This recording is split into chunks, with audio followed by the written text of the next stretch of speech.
नमस्कार, मी मोनालीज फूड कोर्टच्या नवीन रेसिपीमध्ये तुम्हा सर्वांचं अगदी मनापासून स्वागत। तर आज आपण मोड आलेल्या मुगाचे धिरडे किंवा डोसे कसे बनवायचे ते बघणार आहोत आणि त्याचबरोबर आपण टोमॅटोची चटणी देखील बनवणार आहोत, जी या डोशांसोबत खूप छान लागते। चला तर मग वळूया आपल्या किचनकडे। मोड आलेल्या मुगाचे धिरडे बनवण्यासाठी इथे साहित्य घेतलेलं आहे, त्याचबरोबर हे चटणीचं देखील साहित्य आहे। इथे 1 वाटी तांदूळ मी धुवून रात्रभर भिजत घातले होते। त्याचबरोबर इथे 1 वाटी म्हणजे समप्रमाणात मोड आलेले मूग आहेत। कोथिंबीर आहे इथे, 2 मिरच्या आणि 4 ते 5 लसूण पाकळ्या आहेत। थोडासा सोडा घेतलेला आहे।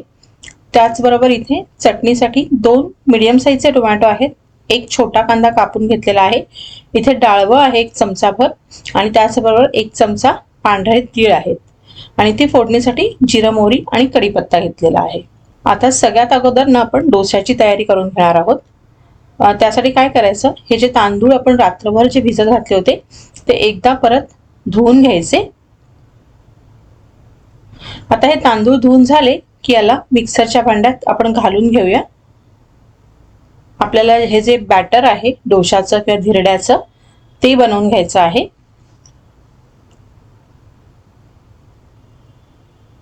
तांदूळ छान भिजलेले आहेत।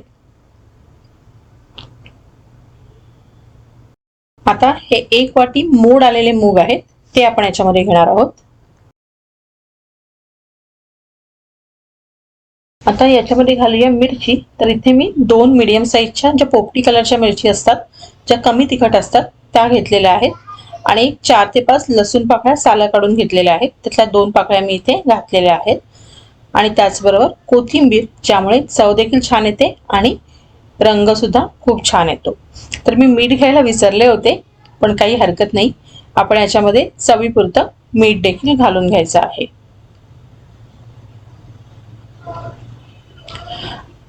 आणि आता झाकण लावून याची स्मूथ पेस्ट करून घ्यायची। तर आधी पाणी टाकायची घाई करायची नाही, मग ते वाटलं जात नाही प्रॉपर।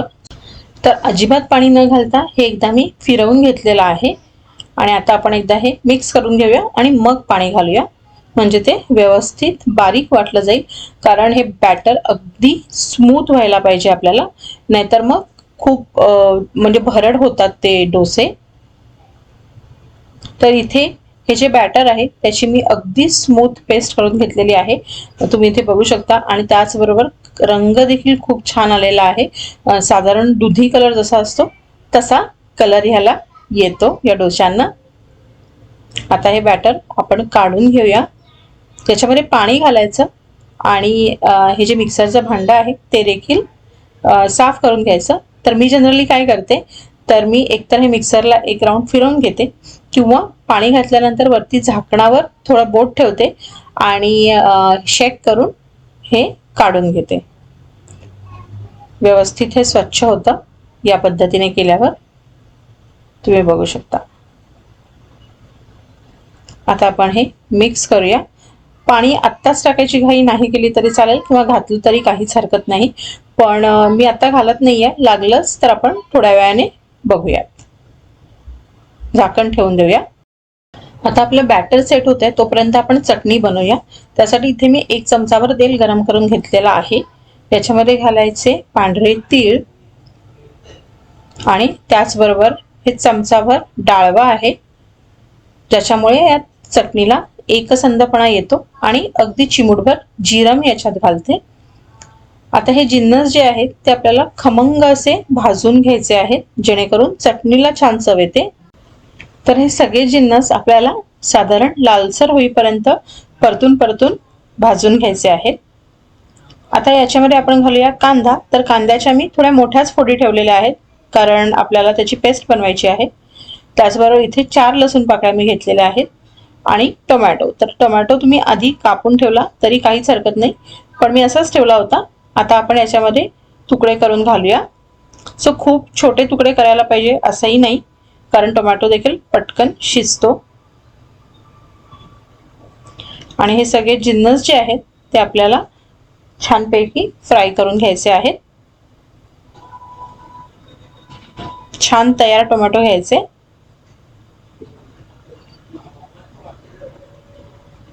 मस्त. आता हे जे सगळे जिन्नस आहेत ते आपल्याला मऊ होईपर्यंत हे परतून घ्यायचं आहे, जेणेकरून कांदा टोमॅटो आणि त्याचबरोबर डाळ वगैरे सगळं व्यवस्थित शिजेल.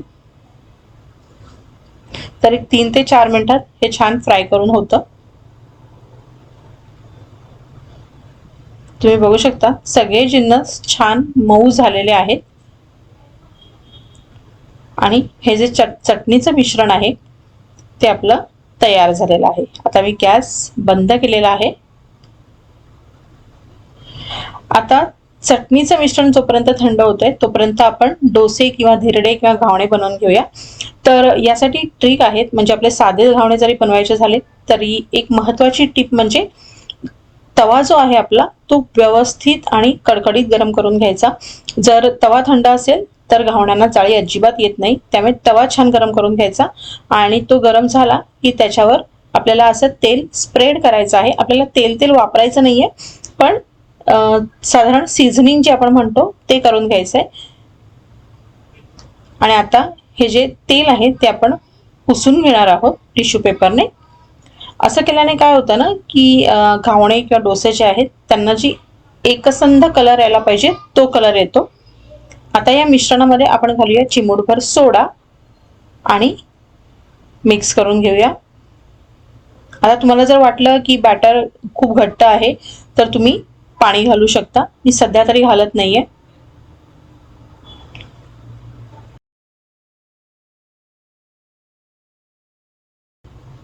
आता दुसरी महत्त्वाची टिप म्हणजे शक्यतो पळीने घालायचं नाही. मी अजिबात घालत नाही. मी त्यासाठी हा स्पेसिफिक जो कप आहे तो वापरते, जेणेकरून हा 1 कप भरला की त्याच्यामध्ये हा जो तवाभर घावण आहे तो व्यवस्थित होतो या कपामध्ये.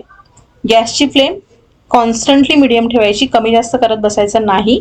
आणि असं थोड्या उंचीवरनं हे जे घावणं आहे किंवा धिरडं आहे ते आपल्याला सोडायचं आहे, मधून साईडला सोडत जायचं.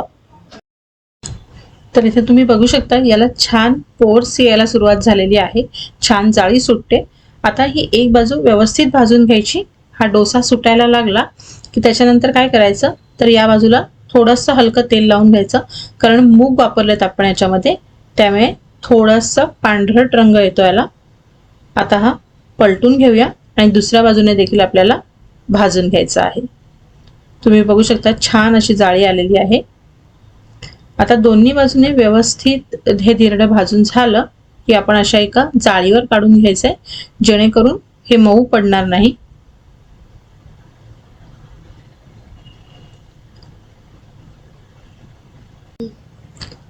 आता आपण दुसरं धिरडं बनवायला घेऊया. तर आता प्रत्येक वेळी तेल लावायची अजिबात गरज नाही, कारण नॉनस्टिक पॅन आहे. फक्त गॅसची फ्लेम कॉन्स्टंटली मीडियम ठेवायची, किंवा थोडा जास्त गरम होतं असं वाटलं तर फ्लेम थोडी कमी करायची, पण साधारण मीडियम फ्लेम कन्सिस्टंटली ठेवली तर हे धिरडे जे आहेत ते व्यवस्थित होतात. आता मी याच्यामध्ये थोडंसं पाणी घालून घेतलेलं आहे, थोडं पातळ केलेलं आहे. आणि आता आपण हा दुसरा धिरडा देखील घालून घेतलेला आहे. तुम्ही बघू शकता याला देखील छान जाळी सुटते. आता या बाजूने थोडंसं तेल लावून घेऊया आणि याला आपण पलटी करणार आहोत.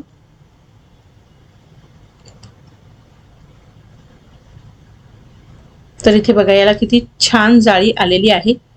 याच पद्धतीने आपण सगळे धिरडे बनवून घेणार आहोत. आता आपण बनवतोय टोमॅटोची चटणी. तर हे जे मिश्रण आहे जे आपण भाजून घेतलं होतं ते आपण मिक्सरच्या भांड्यात काढून घ्यायचं आहे. आणि आता पाणी घालायची घाई करायची नाही आपल्याला.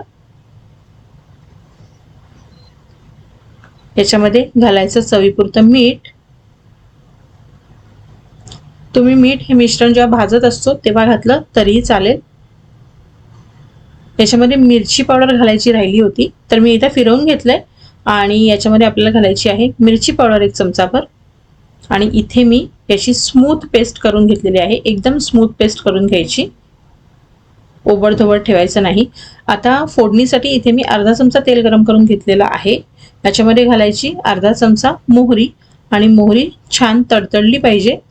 मोहरी तडतडली की याच्यामध्ये घालायचं अर्धा चमचा जिरं आणि त्याचबरोबर कढीपत्ता. आता ही खमंग अशी फोडणी आपण या चटणीवर घालून घेणार आहोत.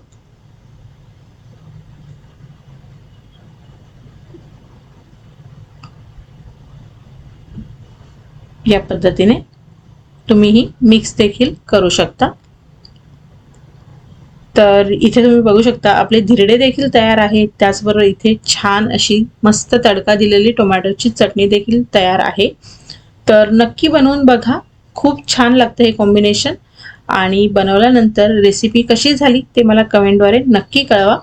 पुन्हा भेटूया अशाच एका मस्त रेसिपी सहित. तोपर्यंत हे धिरडे आणि टोमॅटोची चटणी नक्की ट्राय करा. Stay tuned and thank you.